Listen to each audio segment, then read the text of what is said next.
देवताओं की शक्ति थी, टूटी हुई डिस्प्ले में रखी होती है। तभी अचानक दो लोग प्राचीन यूनानी योद्धाओं के भेष में वहाँ पहुंचकर उस छड़ी को अच्छे से देखते हैं और फिर उसके कांच को हटाकर अपना हेलमेट उतारते हैं। असल में वो दोनों गॉड टाइटन एटलस की बेटियां थीं। बड़ी बेटी हेस्परा और छोटी बेटी कैलिप्सो। वो दोनों छड़ी के एक एक हिस्से को जैसे ही उठाती हैं, उनके अंदर बिजली की ताकत दौड़ पड़ती है। तभी गार्ड्स वहाँ आकर कैलिप्सो को रोकते हैं, पर वो उसके कान में कुछ कहती है। तुरंत उस गार्ड की आंखें पूरी काली हो जाती हैं। वो उनका सेवक बन चुका था और वो दूसरों को भी अपने जैसा बनाने लगता है। कैलिप्सो की ताकत थी, वो किसी से भी कुछ भी करवा सकती थी। उसके लिए उसको सामने वाले से बस वो बात बोलनी पड़ती है। लोग ये सब देख डर के भागने लगते हैं। तभी हेस्परा एक मंत्र बोलती है और पल भर में वहाँ मौजूद सभी लोग मिट्टी की मूर्तियों में बदल जाते हैं। फिर कैलिप्सो अपनी बहन से कहती है, चलो अपना काम शुरू करते हैं। तो हेस्परा उसको समझाती है कि जब तक ये छड़ी जुड़ नहीं जाती तब तक इस दुनिया का सूरमा हमसे ज्यादा ताकतवर है और वो हमको आसानी से हरा देगा। इधर बिली शेज़ैम के रूप में अपने दिमाग में उठ रहे सवालों और जवाबों को एक डॉक्टर के सामने रखता है और जब उस डॉक्टर को बोलने का मौका मिलता है तो वो बताता है, मैं दिमाग का नहीं बल्कि बच्चों का डॉक्टर हूँ। तो बिली डॉक्टर से कहता है, आतंकवादियों ने कुछ लोगों को बंधक बना रखा है, इसलिए मुझको यहाँ से जाना होगा। और कहकर सीधा अपने घर आकर यूजीन के साथ मिलिट्री रेस्क्यू वीडियो गेम खेलता है। उसके बाद फ्रेडी और बिली को ब्रिज पर हुए हादसे का पता चलता है। फिर वो अपने मम्मी पापा से बाहर घूमने जाने को पूछते हैं, पर बिली अपनी मॉम को हमेशा नाम लेकर बुलाता है। तो बिली का पिता उसकी माँ से कहता है, एक दिन वो तुमको माँ जरूर कहेगा। सभी बच्चे घर के बाहर आकर एक साथ शज़ैम बोलते हैं। तभी बिजली उनके ऊपर कड़कती हुई गिरती है और वो सब सुपर हीरो बन जाते हैं। इधर ब्रिज पर एक कार एक्सीडेंट की वजह से पूरा ब्रिज गाड़ियों से भर जाता है और गाड़ियों के वजन की वजह से वो ब्रिज टूटने लगता है। इससे पहले किसी की वहाँ जान जाती, सभी सुपर हीरो वहाँ पहुँचकर लोगों को अपने अपने तरीके से बचा लेते हैं। इधर घर में उनका पिता फ्रेडी के सुपर हीरो अवतार को इंटरव्यू देता देख उसकी माँ से कहता है, क्या ये तुमको कुछ जाना पहचाना से नहीं लगता?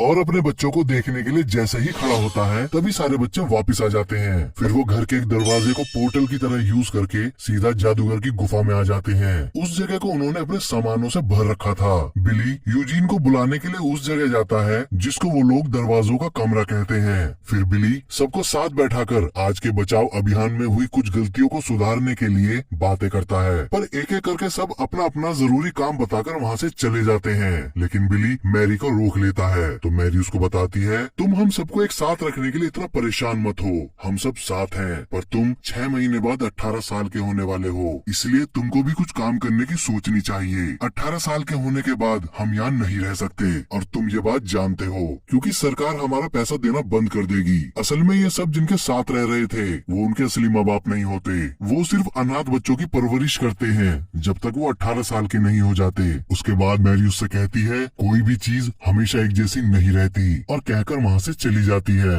बिली फिर अपने आप से कहता है, नहीं, ये गुफा द रॉक ऑफ इटर्निटी हमेशा रहेगी। इधर हेस्परा और कैलिप्सो वापस अपने देवलोक पहुँचती हैं। वहाँ उनका ट्री ऑफ लाइफ पूरी तरह मुरझा गया था और पूरा लोक खंडर बन चुका था। वो वहाँ अपनी जेल में बंद जादूगरों के मुखिया जो शज़ैम के पार्ट फर्स्ट में बिली को सुपर पावर देकर खुद मिट्टी के पुतले की तरह ढह गया था, उसके पास आती है। वो हेस्परा की शक्तियों को वापस जागृत देख चौंक जाता है। तो हेस्परा उसे बताती है, तुमने हम सभी देवताओं की शक्तियों को छीन लिया था। तो जादूगर उनसे पूछता है, तुम लोग पृथ्वी पर कैसे पहुँच पाए? मैंने तो जादू सुरक्षा कवच लगाया था और वो सिर्फ तभी टूट सकता था जब वो छड़ी टूट जाए। तो कैलिप्सो उस टूटी हुई छड़ी को उसे दिखाती है। फिर हेस्परा उससे कहती है, ये छड़ी तुमने हमारे पिता के लिए बनाई थी, अब तुम ही से जोड़ोगे। पर जादूगर वैसा करने से साफ मना कर देता है, लेकिन वो दोनों अपनी ताकत से जादूगर से वो छड़ी जुड़वा लेती है। पर जादूगर उस छड़ी को अपने नाखून से खुरच देता है। फिर वो अपने नाखून में छड़ी की धांस को निकालकर अपना संदेश उसको भेजता है जिसमें वो छड़ी तोड़ी थी।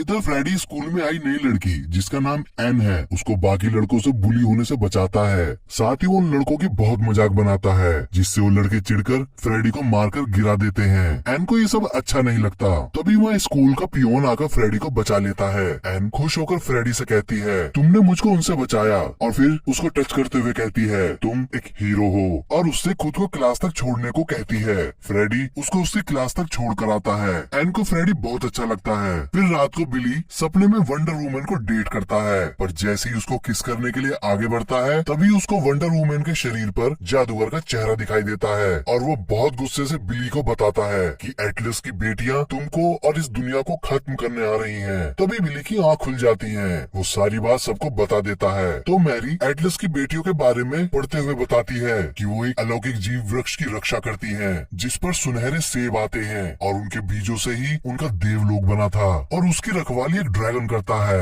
फिर वो सब उसके बारे में सारी जानकारी को पता करने के लिए सोचते हैं। तभी पेड्रो एक गुफा का दरवाजा खोलता है और वो सब उसके अंदर जाते हैं। वो जगह एक जादुई लाइब्रेरी होती है। वहाँ पेड्रो सबको एक जादुई पेन से मिलवाता है। उसने उसका नाम स्टीव रखा था। पेड्रो सबसे कहता है स्टीव से कुछ भी पूछ लो, ये सब जानता है। तो बिली उससे एटलस की बेटियों के बारे में सारी जानकारी मांगता है। स्टीव तुरंत उनको उन किताबों के नाम बताता है जिसमें उनके बारे में सारी जानकारी होती है।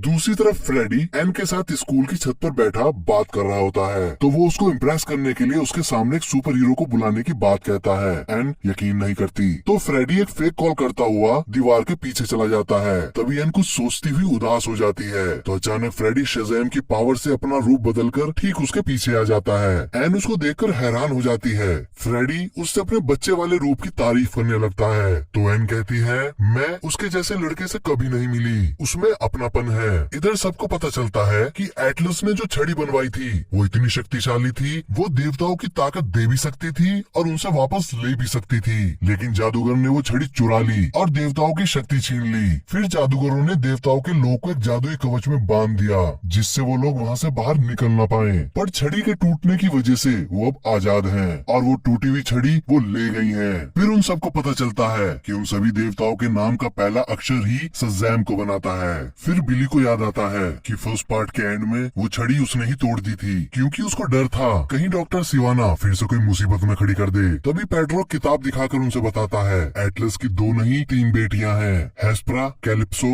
और तीसरी एंथिया, और वो एंथिया और कोई नहीं बल्कि एन ही होती है। फिर फ्रेडी के पास हेस्परा आकर छड़ी से उसकी ताकत छीन लेती है। फ्रेडी अपने असली रूप में आ जाता है। एन उसको देखकर हैरान हो जाती है। फ्रेडी वहाँ से बचकर भागने लगता है, पर एन अपनी शक्तियों से उसे जाने नहीं देती। तो फ्रेडी को बचाने के लिए उसके सारे साथी आ जाते हैं। कैलिप्सो जैसे ही उनको मारने वाली होती है तभी एन उसको याद दिलाती है हम यहाँ ये सब करने नहीं आए, बल्कि जीवन के वृक्ष का बीज लेने आए हैं, जिसको जादूगर ने कहीं छुपा रखा है। तो हेस्परा वहाँ से निकलने के लिए फ्रेडी को बंधक बना लेती है, साथ ही आधे शहर को एक कवच से बंद कर देती है, जिसको बिली भी नहीं तोड़ पाता। अब उस कवच के अंदर ना तो कोई आ सकता था और ना कोई उससे बाहर जा सकता था। फिर वो फ्रेडी को अपने देवलोक में लाकर उस जादूगर के साथ कैद कर देती है। फ्रेडी जादूगर से वहाँ से निकलने के लिए कहता है, तो जादूगर उसे बताता है यहाँ से निकलना नामुमकिन है और हम यहीं मरने वाले हैं। इधर बिली अपने साथियों को एक आइडिया बताता है, क्यों ना हम एटलस की बेटियों को बुलाकर फ्रेडी के बदले उनकी पावर देने की बात कहें, लेकिन हम उनको पकड़ लेंगे। फिर वो स्टीव से एक जादुई कागज पर एटलस की बेटियों के साथ बैठकर बात करने के लिए एक लेटर लिखवाता है। उधर देवलोक में हेस्परा फ्रेडी से पूछती है क्या बाकी के सूरमा भी तुम्हारी तरह बच्चे हैं, लेकिन फ्रेडी उनको कुछ नहीं बताता। तो कैलिप्सो अपनी पावर से उन सूरमाओं का नाम पूछती है, लेकिन फ्रेडी की विल पावर देखकर हेस्परा हैरान हो जाती है, क्योंकि वो कैलिप्सो की पावर से अंतर्युद्ध करता हुआ आखिरी में नाम बताता है। तभी बिली का उसके साथ बातचीत करने का प्रस्ताव हेस्परा को मिलता है। वो तैयार हो जाती है, पर वो जादूगर और फ्रेडी को अपने तहखाने में बंद करवा देती है। वहाँ उन दोनों को वो ड्रैगन मिलता है जो देवलोक के बगीचे की रक्षा करता था। उसके सामने आने से उन दोनों के अंदर जैसे डर का तूफान उमड़ पड़ता है। इससे पहले वो ड्रैगन उन्हें मार दे, एन जादूगर और फ्रेडी को अपनी पावर की वजह से बचा लेती है और फ्रेडी को बताती है इस ड्रैगन की ताकत ही यही है। वो अपने रोम रोम से डर उगलकर अपने शिकार के दिल में डर का तूफान पैदा कर देता है। फिर एन उन दोनों को वापस पृथ्वी पर जाने के लिए गुप्त रास्ते का पता बताती है, तो फ्रेडी भी उसको टच करके उसको हीरो बोलता है। इधर पृथ्वी लोक पर हेस्परा बिली से मिलने आती है, लेकिन उन दोनों की बहस हो जाती है। तभी कैलिप्सो पीछे से आकर पेड्रो की शक्ति छीन लेती है। इस वजह से उन सब में लड़ाई शुरू हो जाती है, पर वो सब मिलकर हेस्परा को बंदी बनाकर जादूगर की गुफा में ले जाते हैं। पर वो वहाँ मौका पाकर वहाँ से निकलकर काले सेब को उठा लेती है, जिसको बिली ने पेपर वेट की तरह वहाँ रखा था। हेस्परा सेब लेकर अपने लोक आ जाती है और एक मंत्र पढ़ती है, तो वो सेब तुरंत सुनहरा हो जाता है। फ्रेडी और जादूगर उसको देख लेते हैं, तो फ्रेडी चुपचाप वो सेब उठा लेता है, लेकिन आवाज होने की वजह से वो तीनों उसे देख लेती हैं। तभी बिली वहाँ आकर उन उन तीनों का ध्यान फ्रेडी से हटा देता है। फ्रेडी तुरंत अपनी स्टिक से छड़ी को छूकर शज़ैम बोलता है और उसको उसकी ताकत वापस मिल जाती है। फिर वो सेव को लेकर बिली और जादूगर के साथ बचकर वहाँ से निकल जाते हैं। कैलिप्सो अपने ड्रैगन को जगह देती है और उनका पीछा करती हुई ड्रैगन के साथ उनके घर से निकलकर पृथ्वी पर आ जाती है। कैलिप्सो फ्रेडी की शक्तियाँ फिर से छीन लेती है, पर मैरी तभी उस सेव को लेकर उड़ जाती है। कैलिप्सो उसकी भी शक्ति छीन लेती है, जिससे सेव और मैरी नीचे गिरने लगते हैं। बिली सेव की जगह मैरी को बचा लेता है। कैलिप्सो उस सेव को लेकर स्टेडियम में जाकर बो देती है। पृथ्वी पर बोने की वजह से वो पेड़ उल्टा असर करता है। वो जीवन देने की जगह शैतानी हो जाता है और आधे शहर तक अपनी जड़ें जमा लेता है। फिर उससे राक्षस पैदा होकर लोगों को मारने लगते हैं। तभी एन फ्रेडी और उसके साथियों के पास आकर कहती है कि वो इन सबको रोकने के लिए हेस्परा को मनाएगी, क्योंकि कैलिप्सो को वही रोक सकती है, और फ्रेडी को किस करके चली जाती है।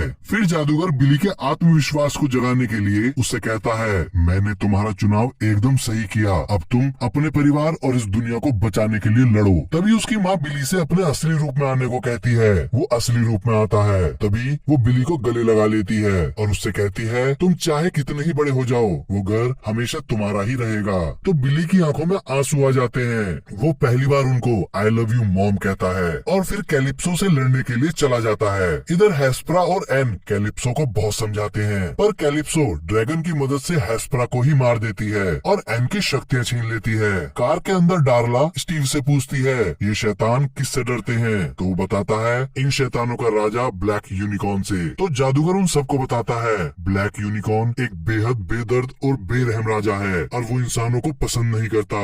डार्ला फिर से स्टीव से पूछती है उसको क्या पसंद है, तो स्टीव बताता है, अंधेरी गुफा और अमृत। तभी डार्ला को एक आइडिया आता है, तो सभी डार्ला के साथ ब्लैक यूनिकॉर्न को ढूंढने निकल पड़ते हैं। लेकिन फ्रेडी को आम लोगों के साथ एन जाती हुई दिखाई देती है, तो वो उसके पीछे चला जाता है।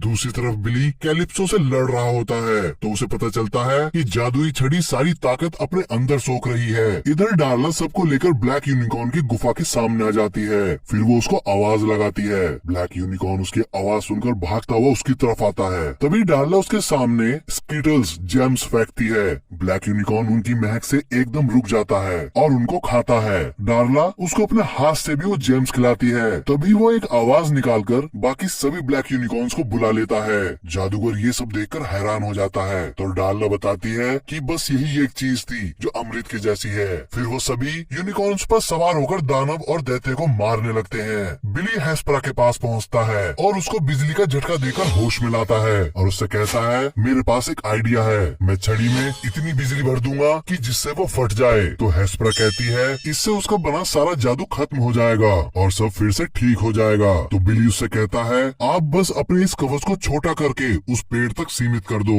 हेस्परा मान जाती है। दूसरी तरफ कैलिप्सो एन के सामने आकर उस पर ड्रैगन की ताकत छोड़ देती है। एन डर से वहीं बैठ जाती है, लेकिन फ्रेडी उसकी ताकत से लड़ता हुआ एन के पास आ जाता है। कैलिप्सो ये देखकर हैरान हो जाती है। इससे पहले ड्रैगन उन दोनों को मार पाता, बिली आकर उन्हें बचा लेता है और कैलिप्सो से छड़ी छीन लेता है और फिर कैलिप्सो और उसके ड्रैगन को अपने पीछे ले जाकर पेड़ के पास रुक जाता है। तभी हेस्परा मंत्र पढ़कर उस कवच को उस पेड़ तक सीमित कर देती है। अब उस कवच के अंदर बिली, छड़ी, कैलिप्सो और ड्रैगन रह जाते हैं। ड्रैगन उस कवच को तोड़ने की बहुत कोशिश करता है, पर तोड़ नहीं पाता। इतने में बिली अपनी फैमिली के पास आकर उन्हें अलविदा कहता है और वापस स्टेडियम में आकर उस छड़ी में बिजली भरने के लिए बिजलियां छोड़ने लगता है। वो सारी बिजलियां कवच से टकराकर वापस छड़ी में समाने लगती हैं। अब बिली और कैलिप्सो की भयंकर लड़ाई होती है। आखिर में बिली अपनी पूरी ताकत लगाकर छड़ी को ड्रैगन में घुसाकर शज़ैम कहता है। इससे वहाँ पैदा हुई सारी ताकत एक साथ होकर ड्रैगन पर टूट पड़ती है और उसकी रोशनी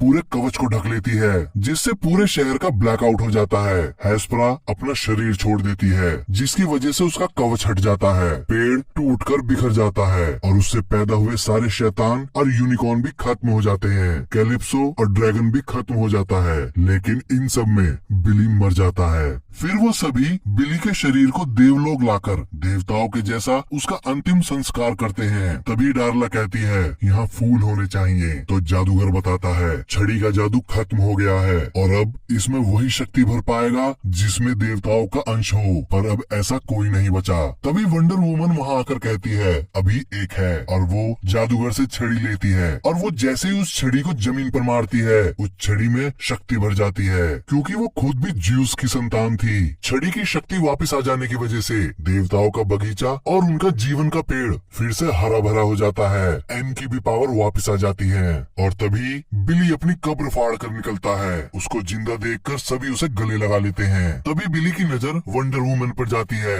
वो उसके साथ फ्लर्ट करने लगता है। तभी वो जाने लगती है तो बिली कहता है मेरे अंदर ज्यूस की ताकत है, इसका मतलब ये नहीं कि हम भाई बहन हैं। तो वंडर वुमन उससे कहती है दुनिया को बचाने पर ध्यान दो बेटा, और कहकर वहाँ से चली जाती है। अब सब लोगों को वापस उनकी पावर्स मिल जाती हैं। एन उनके साथ उनके घर रहने लगती है। फिर जादूगर वहाँ आकर अपनी छड़ी लेकर वापस जाने लगता है तो बिली उसे रोककर उससे अपना सुपर हीरो वाला नाम पूछता है। तो जादूगर उसे बताता है तुम्हारा नाम है शज़ैम, और मूवी यहीं खत्म हो जाती है।